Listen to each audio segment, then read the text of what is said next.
भगवान स्वयं श्रीमद् भागवत में कहते हैं, मयानुकूलेन नभस्वतेरितम पुमान भवाब्धिम न तरेत स आत्मा। मानव केवल सूक्ष्म प्रयास करता है, फिर उस सूक्ष्म प्रयास में गति ठाकुर जी प्रदान करते हैं। कई लोग कहते हैं कि जब ठाकुर जी की कृपा से ही सब होना है, तो इसका मतलब यह है कि हमारे चित्त में भजन भक्ति का भाव भी ठाकुर जी कृपा से आएगा। बात बिल्कुल सत्य है, लेकिन आप सूक्ष्म प्रयास करेंगे तभी तो ठाकुर जी उसमें गति प्रदान करेंगे। आपने प्रयास ही नहीं किया होगा तो ठाकुर जी गति प्रदान नहीं कर सकते। थोड़ा प्रयास तो आपको करना ही पड़ेगा। और एक बात कहें, मानव थोड़ा ही प्रयास करता है, उसकी पूर्णता, उसकी सिद्धिता, उसकी सार्थकता तो ठाकुर जी प्रस्तुत करते हैं।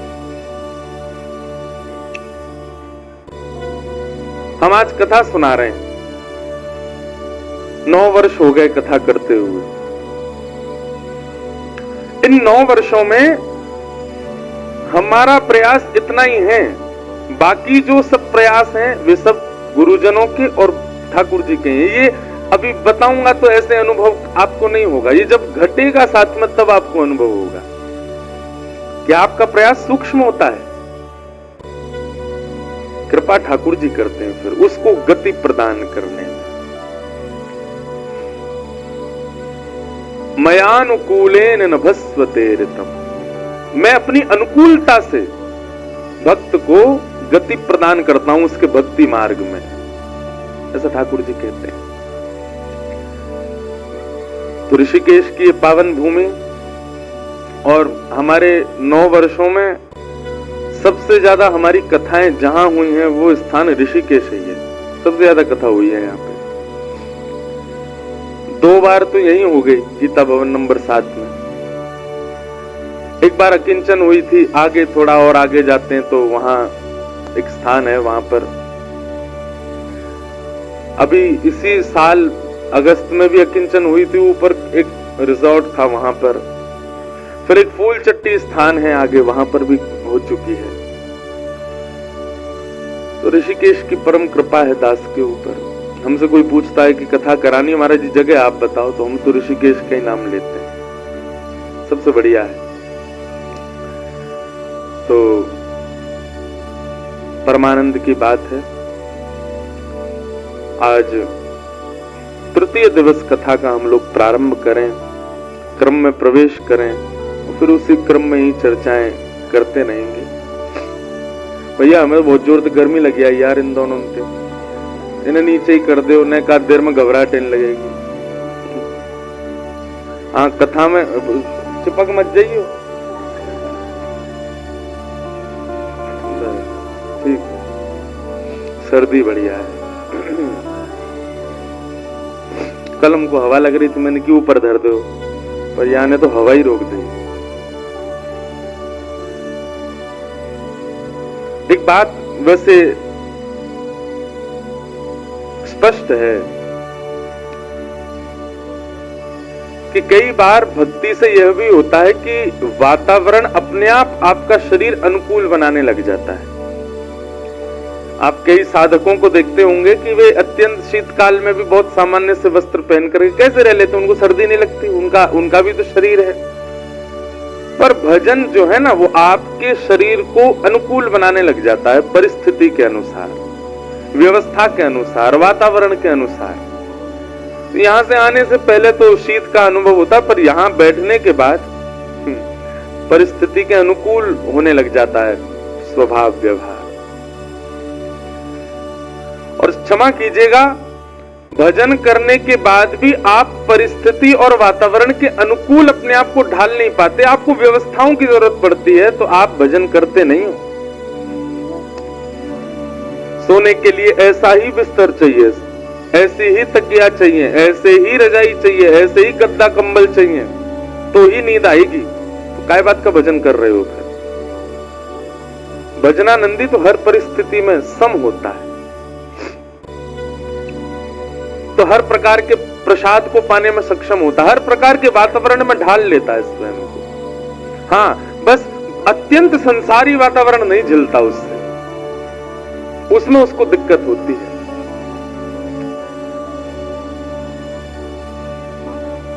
कल हम आप सब लोग भागवत जी के मंगलाचरण की चर्चा कर रहे थे और आज मंगलाचरण से आगे भागवत जी के विषय में हम लोग प्रवेश करें।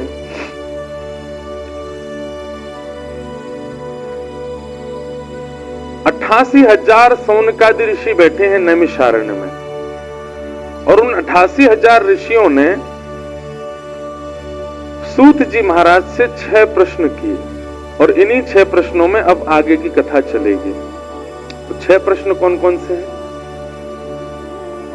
सबसे पहला, किम श्रेय, ठाकुर जी के अवतार का श्रेय यानी कि क्रेडिट किसको जाता है?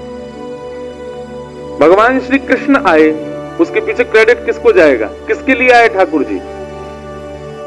ब्रज की गोपियों के लिए आए, ब्रजवासियों के लिए आए, कि कंस को मारने के लिए आए, कि महाभारत युद्ध के लिए आए, कि गीता पाठ करने के लिए आए, कि अर्जुन की रक्षा करने के लिए आए? किसको क्रेडिट दोगे आप? किसी एक को तो प्रधान मानोगे ना, कि जिसके बारे में ठाकुर जी ने बहुत सोचा और अवतार लिया। भगवान के अवतार का श्रेय किसको जाता है? किनको? कौन बोल लो भैया? अच्छा, गोपियों को।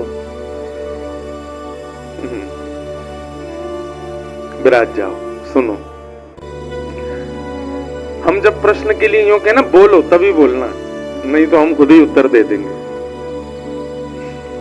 अब ये बात ऐसी है कि आपने अगर एक शब्द उत्तर दिया तो आपको 10 में से 2 ही नंबर मिलेंगे। आपको प्रमाणित भी तो करना पड़ेगा कि गोपियों के लिए ही आए, क्योंकि एक स्थान पर जब भगवान का प्रादुर्भाव होता है, अब देखो हम आपके उत्तर में फंसा दें। भगवान का जब प्रादुर्भाव हुआ तो श्लोक क्या लिखा? तमद्भुतम बालकमंबुजेक्षणम चतुर्भुजम शंख गदायुधायुधम। अगर ठाकुर जी गोपियों के लिए आए थे तो शंख चक्र गदा पद्म लेकर के क्यों प्रकट हुए? गोपियों के लिए आए थे तो सहज भाव से प्रकट होते। ये गदा लेकर के आना, आयुधों को संग प्रकट होना, इसका मतलब तो ठाकुर जी किसी का वध करने गए। तो यहां तो क्रेडिट कहीं ना कहीं राक्षसों को मिल जाएगा कि उनके वध के लिए ठाकुर जी आए।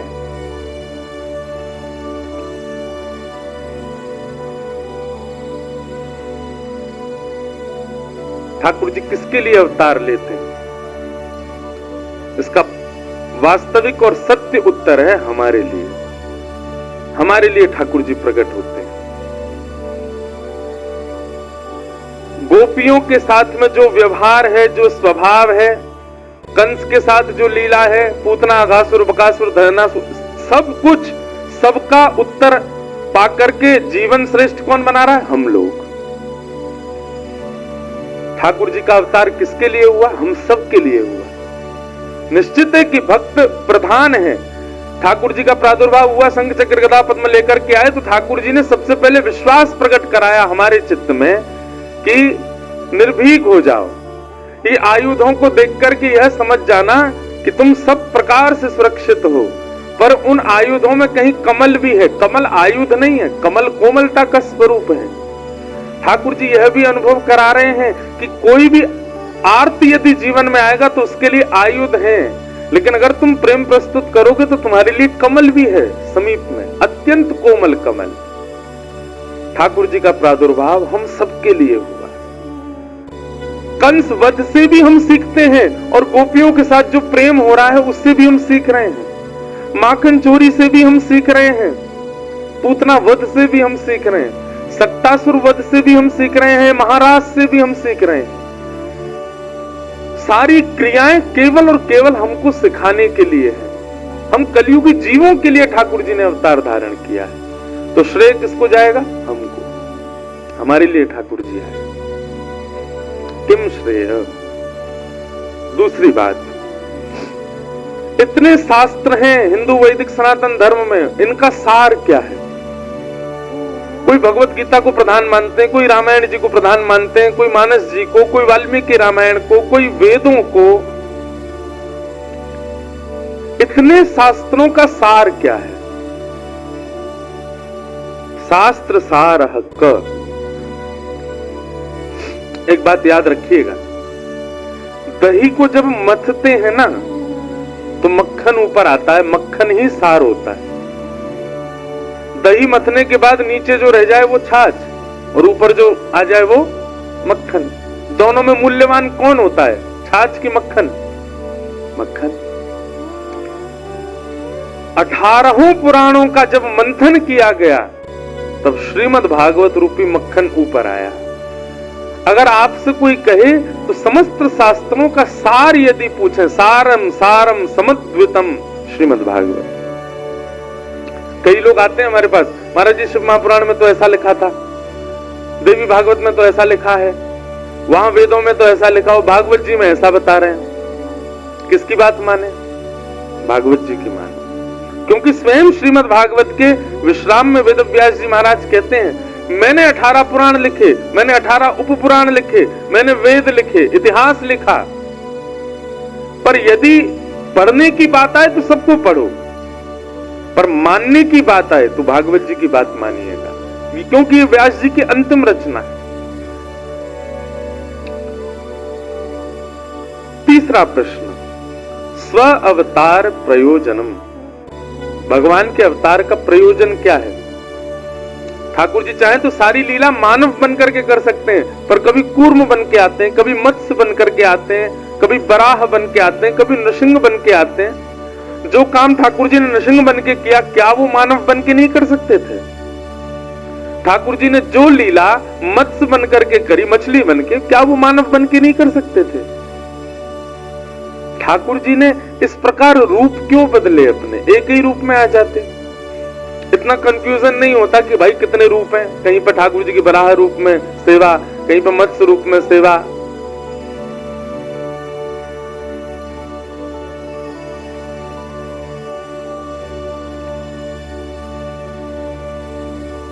कल यहां उत्तराखंड के कुछ लोग आए थे मिलने, उन्होंने यहाँ का एक 5वां धाम बताया, मैं तो गया नहीं कभी। सैम नागराजा, सैम नागराजा भगवान कृष्ण का मंदिर है। बोले महाराज जी उत्तराखंड का 5वां धाम है, जैसे 4 धाम तो सबको पता है, 5वां धाम। मैंने कहा अच्छा। मैंने कहा कौन है? बोले भगवान कृष्ण ही है। वहां के राजा पर कृपा करने के लिए ठाकुर जी वहां आ गए थे, और फिर कहते हैं कि उन यहाँ की ऐसी मान्यता कि ठाकुर जी फिर वहीं रहे, इसीलिए कहे बोले पूरे हिमालय पर आप कहीं भी चले जाए महाराज जी, रास्ता आपको नागों की भांति ऐसे टेढ़े मेढ़े ही मिलेंगे। क्यों? बोले स्वयं नागराजा ही भ्रमण करते गए और इस भाव से भ्रमण किए, हिमालय की प्रत्येक चोटी महादेव है और महादेव के गले में सर्प पड़ा है, इसलिए यहाँ के जो मार्ग हैं, पगडंडियां हैं, वो नाग के भांति ही है। प्रत्येक महादेव के गले में सर्प है, इस भावना से स्वयं नागराज महाराज भगवान कृष्ण वो ऐसे ही चले पूरे मार्ग पर कि महादेव का वंदन करते हुए चले, इसलिए सब पगडंडियां ऐसी, ऐसा वो बता रहे थे। इतने रूप ठाकुर जी के, इतने अवतार क्यों? ठाकुर जी का इसमें स्वभाव पता चलता है। मानव का स्वरूप कैसा होता है? एक बार एक पदवी मिल जाने के बाद वो कभी उस पदवी का त्याग नहीं कर सकता, उस पदवी से नीचे नहीं आ सकता। आपने निमंत्रण दिया कथा सुनने आइए, हम ऋषिकेश में कथा करा रहे हैं। अगर वो पदवी वाला व्यक्ति होगा ना तो सब व्यवस्था पूछेगा, कहां रुकूंगा मैं, मेरे बैठने की व्यवस्था कहां होगी, मेरे लिए ऐसा करना ऐसा करना आदि आदि। अरे भैया सुनने के लिए बुला रहे हैं तुमको, लेकिन पदवी वाला व्यक्ति अपनी व्यवस्थाएं पूछता है। ठाकुर जी कैसे हैं? त्रिलोक की ब्रह्मांड नायक हैं, लेकिन फिर भी मत्स्य बनने में उनको जरा भी मन में भावना नहीं, अपनी पदवी से कभी भी बिलग होने में उनको संकोच नहीं होता। अरे मत्स्य तो फिर भी अच्छा है, जिसको पूरी दुनिया नहीं छूती। बराह सूकर तक बन गए ठाकुर जी। भगवान कहते हैं तुमको स्वयं की गंदगी स्वच्छ करने में लज्जा होती है, पर बराह सूकर तो पूरे विश्व की गंदगी साफ करता है। वह तक रूप धारण कर लिया ठाकुर जी ने। इसका मतलब क्या है? ठाकुर जी वर्सेटाइल हैं, वो एक रूप में नहीं रहते, वो अपनी पदवी कभी भी त्याग सकते हैं, उनके लिए पदवी प्रधान नहीं है। इसलिए ठाकुर जी ने अनेक रूप धारण किए। स्व अवतार प्रयोजनम,